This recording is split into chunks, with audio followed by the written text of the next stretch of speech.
Hello दोस्तों, स्वागत है आप सभी का आपके अपने चैनल स्टडी लाइव विद रौनक पर। आज है 8 दिसंबर 2023। तो आज से जुड़े जो क्वेश्चंस हैं करंट अफेयर के, उन्हें हम सॉल्व करेंगे और उन महत्वपूर्ण क्वेश्चन को हम देखेंगे जो आपके एग्जाम में आ सकते हैं। बिल्कुल एग्जाम ओरिएंटेड क्लास होने वाली है आपकी। जो आपके आगामी एग्जाम हैं, जैसे बैंक पीओ का हो गया या यूपीएससी आरओ का भी एग्जाम होगा फरवरी में। तो फिर वीडियो को पूरा देखिएगा और अभी तक आपने चैनल को सब्सक्राइब नहीं किया है तो चैनल को सब्सक्राइब कर लीजिए, बेल आइकन को दबा दीजिए और सेशन अगर आपको पसंद आए तो एक लाइक करिएगा। तो चलिए शुरुआत कर देंगे आज का पहले प्रश्न के साथ। किसे टाइम मैगजीन द्वारा पर्सन ऑफ द ईयर नामित किया गया है? ये आज का पहला क्वेश्चन है। टाइम मैगजीन द्वारा पर्सन ऑफ द ईयर नामित किया गया है Narendra Modi, Giorgio Meloni, Taylor Swift या जो बाइडेन। तो आपका राइट आंसर है यहाँ पर option number C, Taylor Swift. Taylor Swift को टाइम मैगजीन द्वारा पर्सन ऑफ द ईयर नामित किया गया है। महत्वपूर्ण बिंदु पे दृष्टि डालेंगे। मशहूर सिंगर टेलर स्विफ्ट को 2023 के लिए टाइम मैगजीन का पर्सन ऑफ द ईयर नामित किया गया है। ठीक है, 2023 के लिए टाइम मैगजीन द्वारा पर्सन ऑफ द ईयर नामित किया गया है। मशहूर सिंगर है ये टेलर स्विफ्ट। 33 वर्ष की स्विफ्ट ने अपने पूरे करियर में संगीत का प्रदर्शन करके अपने एरास टूर पर दुनिया भर में कार्यक्रम प्रदर्शित किए हैं। वहीं अगर हम बात करें टाइम पत्रिका का 2022 में, तो 2022 में यूक्रेनी राष्ट्रपति व्लादिमीर जेलेंस्की, ठीक है, किसे चुना गया था 2022 में टाइम मैगजीन का पर्सन ऑफ द ईयर? यूक्रेनी राष्ट्रपति व्लादिमीर जेलेंस्की को 2022 का पर्सन ऑफ द ईयर नामित किया गया था। वहीं 2023 का मशहूर सिंगर टेलर स्विफ्ट को टाइम मैगजीन का पर्सन ऑफ द ईयर नामित किया गया है। अगला क्वेश्चन लेंगे। तेलंगाना के नए मुख्यमंत्री के रूप में किसने शपथ ली है? एन उत्तम कुमार रेड्डी, के चंद्रशेखर राव, अनुमुला रेवंत रेड्डी, डी के शिव कुमार। तो आपका राइट आंसर है यहाँ पर option number C, Anumula Revanth Reddy. ठीक है, किसने तेलंगाना के नए मुख्यमंत्री के रूप में शपथ ली है? अनुमुला रेवंत रेड्डी ने। ऑप्शन महत्वपूर्ण बिंदु देखेंगे। तेलंगाना प्रदेश कांग्रेस कमेटी के अध्यक्ष अनुमुला रेवंत रेड्डी ने राज्य के मुख्यमंत्री के रूप में शपथ ग्रहण की है। राज्यपाल, जैसा कि आप लोगों को पता है, मुख्यमंत्री को शपथ राज्यपाल द्वारा दिलाई जाती है। तो तेलंगाना के राज्यपाल तमिलसाई सुंदरराजन ने उन्हें पद और गोपनीयता की शपथ दिलाई।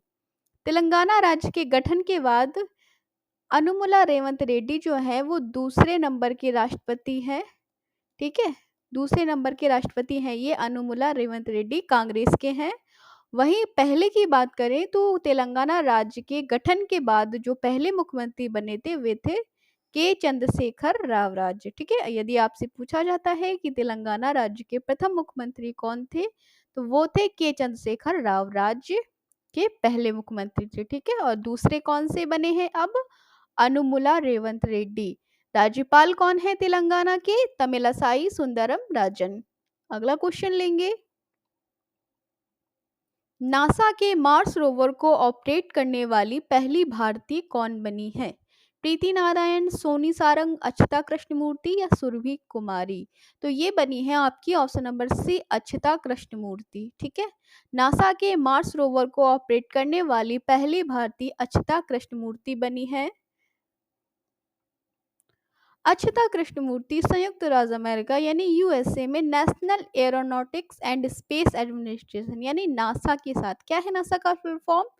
National aeronautics and space administration के साथ मार्स रोवर को ऑपरेट करने वाली पहली भारतीय महिला बन गई हैं।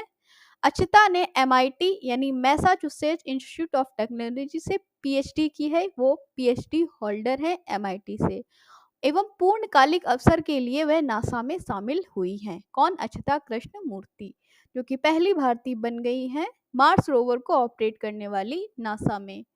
अगला क्वेश्चन है आपका। टाइम मैगजीन ने किसे सीईओ ऑफ द ईयर, क्या सीईओ ऑफ द ईयर चुना है? Sundar Pichai, Tim Cook, Sam Altman या सत्य नडेला। तो ये चुना गया है option number C, Sam Altman को। ठीक है, सैम ऑल्टमैन को टाइम मैगजीन के द्वारा सीईओ ऑफ द ईयर चुना गया है। टाइम मैगजीन ने ओपन एआई के संस्थापक हैं, ये ध्यान रखिएगा कौन है, सैम ऑल्टमैन ओपन एआई के संस्थापक हैं। इनको सीईओ ऑफ द ईयर चुना गया है। सैम ऑल्ट ने ओपन एआई द्वारा विकसित चैट जीटीपी की सह स्थापक हैं। कब स्थापित किया गया था ये ओपन एआई द्वारा विकसित चैट जीपीटी? नवंबर 2022 में लॉन्च किया गया था। वहीं अर्जेंटीना की superstar footballer player Lionel Messi को एथलीट ऑफ द ईयर 2023 नामित किया गया। ठीक है, किसे चुना गया है एथलीट ऑफ द ईयर? तो अर्जेंटीना के फुटबॉल प्लेयर हैं लियोन मेसी, इन्हें एथलीट ऑफ द ईयर चुना गया है। अगला क्वेश्चन है आपका, मरापी ज्वालामुखी हाल ही में विस्फोट हुआ है, यह किस देश में स्थित है? मरापी ज्वालामुखी मलेशिया, केन्या, इंडोनेशिया या दक्षिण अफ्रीका? तो ये स्थित है आपका ऑप्शन नंबर सी, इंडोनेशिया में। ठीक है, इंडोनेशिया में स्थित है मरापी ज्वालामुखी। महत्वपूर्ण बिंदु देखेंगे, इंडोनेशिया के पश्चिम सुमात्रा में स्थित माउंट मरापी हाल ही में विस्फोट हुआ है, जिसमें कई लोगों की जान भी चली गई है और कई पर्वतारोही जो है वो लापता हैं। विस्फोट कब हुआ है? 3 दिसंबर 2023 को हुआ है। यह इंडोनेशिया रिंग ऑफ फायर पर स्थित है, जो कि एक अस्थिर टेक्टोनिक क्षेत्र है। ठीक है, माउंट मरापी लगभग 2891 मीटर यानी लगभग 9500 फीट ऊंचा है। कितना ऊंचा है? 2891 मीटर या 9500 फीट ऊंचा है। कहाँ पर स्थित है ये? इंडोनेशिया पे रिंग ऑफ फायर पे स्थित है, जहां पर 3 दिसंबर 2023 को विस्फोट हुआ था, जिसमें कई लोगों की जान चली गई और कई पर्वतारोही लापता हो गए हैं। ठीक है, चलिए आगे बढ़ेंगे। अगला क्वेश्चन है, मेरा गांव मेरी धरोहर प्रोजेक्ट किस मंत्रालय द्वारा चलाया जा रहा है? संस्कृति मंत्रालय, ग्रामीण विकास मंत्रालय, पर्यटन मंत्रालय या गृह मंत्रालय? तो ये आपका चलाया जा रहा है ऑप्शन नंबर संस्कृति मंत्रालय द्वारा। ठीक है, मेरा गांव मेरी धरोहर प्रोजेक्ट संस्कृति मंत्रालय द्वारा चलाया जा रहा है। ऑप्शन नंबर ए आपका यहाँ पर राइट है। महत्वपूर्ण बिंदु पे नजर डालेंगे, भारत सरकार ने मेरा गांव मेरी धरोहर यानी MGMD कार्यक्रम के तहत सभी गांवों का मानचित्रण व दस्तावेजीकरण करने का निर्णय लिया है।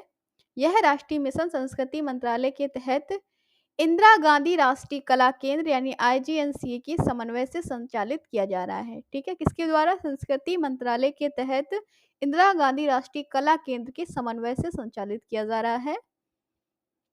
MGMD पर एक वेब पोर्टल भी 27 जुलाई 2023 को लॉन्च किया गया था। ठीक है, आगे बढ़ेंगे, अगला क्वेश्चन लेंगे। सेशन पसंद आ रहा हो तो आपसे रिक्वेस्ट है छोटी सी मेरी कि आप लाइक कर सकते हैं। एक लाइक आप करेंगे तो वो आपका एक लाइक हमें और ज़्यादा मोटिवेट करेगा और हम आपके लिए डेली ऐसे ही महत्वपूर्ण क्वेश्चंस लाते रहेंगे। क्वेश्चन नंबर 7 है आपका, नई दिल्ली में हाल ही में किसने लक्ष्मीपत सिंघानिया IIM लखनऊ राष्ट्रीय लीडरशिप पुरस्कार प्रदान किए हैं? नरेंद्र मोदी, राजनाथ सिंह, श्रीमती द्रौपदी मुर्मू या अजय सिंह? तो इसका राइट आंसर है option number C, Shrimati Draupadi Murmu के द्वारा नई दिल्ली में हाल ही में लक्ष्मीपत सिंघानिया IIM लखनऊ राष्ट्रीय लीडरशिप पुरस्कार को प्रदान किए गए हैं। महत्वपूर्ण बिंदु हैं आपके,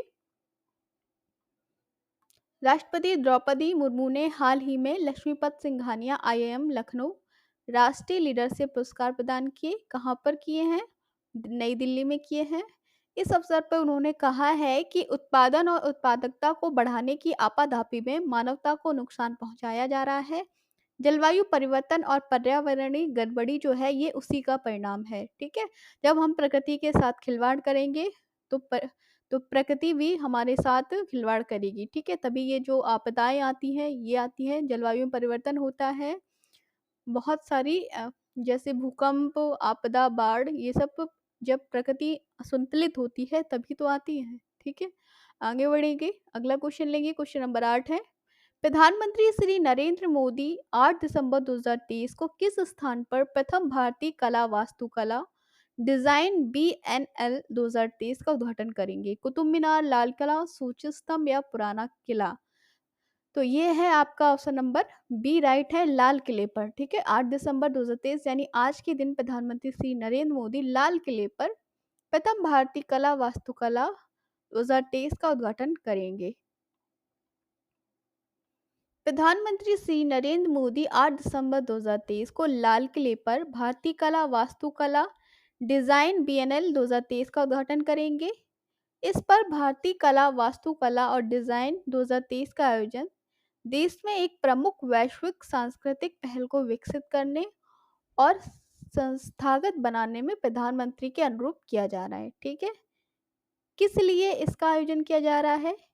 एक प्रमुख वैश्विक संस्कृत पहल को विकसित करने और उन्हें संस्थागत बनाने के लिए इस भारतीय कला वास्तुकला और डिजाइन बीएनएल का उद्घाटन किया जा रहा है प्रधानमंत्री नरेंद्र मोदी द्वारा आज। ठीक है, कहां पर? लाल किले पर। अगला क्वेश्चन है, निम्न में से किस मिशन ने देश भर में 5.2 मिलियन पांडुलिपियों का दस्तावेजीकरण, 90 मिलियन फोलियो का संरक्षण किया है? विज्ञान मिशन, जिज्ञासा मिशन, खेल मिशन या राष्ट्रीय पांडुलिपि मिशन? तो ऑप्शन नंबर डी आपका राइट है। राष्ट्रीय पांडुलिपि मिशन के द्वारा देश भर में 5.2 मिलियन पांडुलिपियों का दस्तावेजीकरण व 90 मिलियन फोलियो का संरक्षण किया है। महत्वपूर्ण बिंदु हैं आपके। राष्ट्रीय पांडुलिपि मिशन 2003 में अपनी स्थापना से लेकर और सितंबर 2023 तक देश भर में कम से कम 5.2 मिलियन पांडुलिपियों का दस्तावेजीकरण, 90 मिलियन फोलियो का संरक्षण और 3.30 करोड़ पांडुलिपियों का डिजिटलीकरण किया है। यह जानकारी हमें केंद्रीय संस्कृति पर्यटन और पूर्वोत्तर क्षेत्र विकास मंत्री श्री जी किशन रेड्डी ने राज्यसभा में दी है। ठीक है, इसके द्वारा ये जानकारी दी गई है केंद्रीय संस्कृति पर्यटन और पूर्वोत्तर क्षेत्र विकास मंत्री श्री जी किशन रेड्डी के द्वारा। चलिए आगे बढ़ेंगे, अगला क्वेश्चन लेंगे। किस मंत्रालय के अधीन international centre for automotive technology ने मानेसर में ADASO 2023 का आयोजन किया है? शिक्षा मंत्रालय, जनजाति मंत्रालय, विज्ञान मंत्रालय या भारी उद्योग मंत्रालय? तो ये क्या है? ऑप्शन नंबर डी भारी उद्योग मंत्रालय। ठीक है, भारी उद्योग मंत्रालय में उद्घाटन किया गया है। ADASO 2023 का आयोजन किया गया है मानेसर में। भारी उद्योग मंत्रालय के अधीन हरियाणा के मानेसर स्थित international centre for automotive technology यानी ICAT ने आज वैश्विक व्यापार सूचना कंपनी आयरा की सहभागिता में ADASO 2023 का आयोजन किया है।